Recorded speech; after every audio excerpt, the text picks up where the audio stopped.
आप सुन रहे हैं किसान तक पॉडकास्ट, सफल किसान, कहानी कामयाबी की। ऐसे तमाम हमें किस्से सुनने को मिलते हैं कि कोई भी युवा अच्छी भरी मल्टीनेशनल कंपनी की नौकरी को छोड़कर गांव की तरफ रुख करता है और वहां नए नए प्रयोग करता है खेती में, जो जिसको हम कहें कि इनोवेटिव आइडियाज के साथ आ रहे हैं।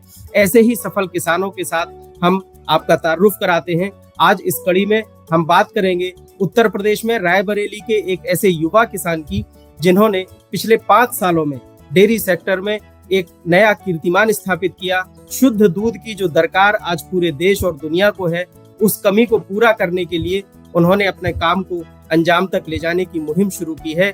उनका नाम है शेखर त्रिपाठी। शेखर जी वैसे तो आईएएस और पीसीएस बनाते थे, छात्रों को जो है ट्रेनिंग और कोचिंग देते थे। आज वह खेती किसानी की तरफ फिर से मुड़े हैं। आइए हम शेखर जी का स्वागत करते हैं। शेखर जी, किसान तक में आपका हार्दिक स्वागत है। बहुत बहुत धन्यवाद और सारे दर्शकों को मेरा नमस्कार जी।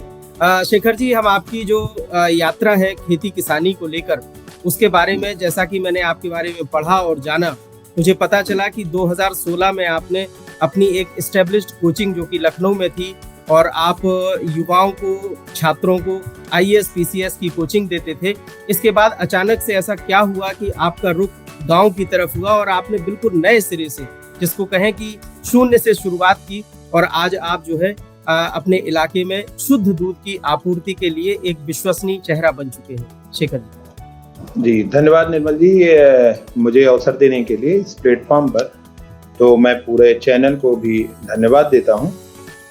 मैं बताऊं कि मेरी यात्रा 2013 से शुरू हुई थी। मैंने खुद ही एक लैंड परचेज की थी एक रायबरेली जिले में, और मेरे पिताजी भी सर्विस में थे और मेरे पूरे परिवार में ज़्यादातर सर्विस में ही लोग रहे। मेरे बाबा और चाचा जरूर कृषि कार्य से जुड़े रहे, तो मुझे ना मेरे पिताजी को और ना मुझे कृषि का कोई अनुभव था। किंतु 2013 में जब उस जमीन को खरीदा गया, उस खेत को खरीदा गया, तो मुझे बड़ा ही समझ से बाहर था मैं क्या करूं।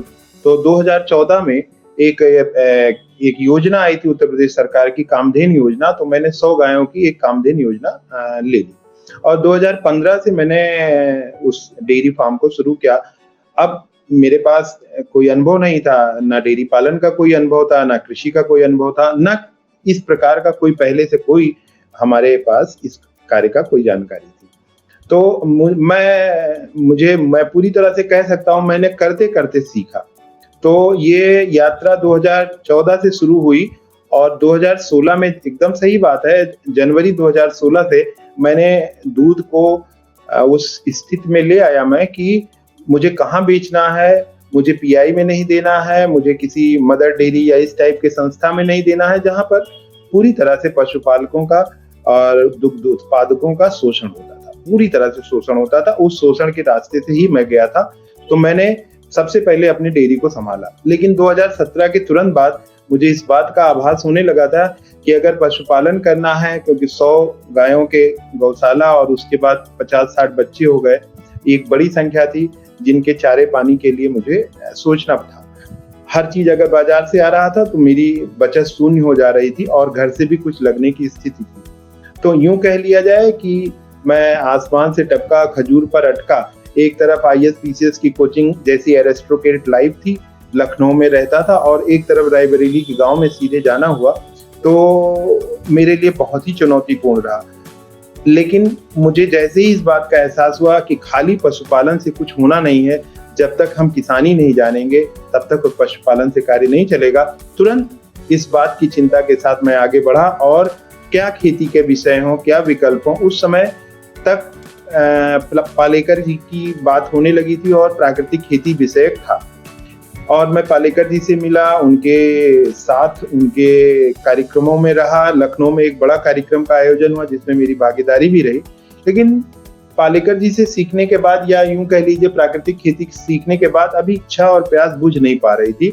मुझे लग रहा था कि यहीं तक पर्याप्त नहीं है, कुछ और कोई जानने की जरूरत है। काम करना लगा। मैंने उसी दिन से गांठ बांध लिया था कि मुझे ये रसायन मुक्त खेती करनी है और अपने पशुओं के लिए और अपने परिवार के लिए, अपने गायों के लिए मुझे रसायन मुक्त चारे का उत्पादन अपने खेत से करना है।